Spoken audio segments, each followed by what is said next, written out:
প্রথম দর্শনে এমন দৃশ্য দেখে ভরকে যেতে পারেন অনেকেই। সরল মনে প্রশ্ন আসতেও পারে, বাংলাদেশের ট্রাফিক আইনকে তোয়াক্কা না করেই মোটরসাইকেলে এরা কারা?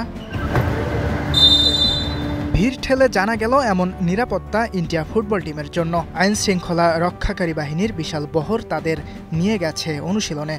সেই বহরে সফরকারী দলের বাসের ঠিক সামনেই ছিল মোটরসাইকেলের সারি, যাদের আবার অধিকাংশরই মাথায় ছিল না হেলমেট। কোনো কোনো মোটরসাইকেলে উঠেছেন ৩ জন করেও। এশিয়ান কাপ বাছাইয়ের ম্যাচ খেলতে শনিবার ঢাকায় এসেছে ইন্ডিয়া। রোববার তারা করেছে ক্লোজডোর অনুশীলন। একই দিনে ক্লোজডোর অনুশীলন করেছে বাংলাদেশ দলও। সন্ধ্যায় তারা টিম হোটেল থেকে জাতীয় স্টেডিয়ামে অনুশীলনের জন্য যায়।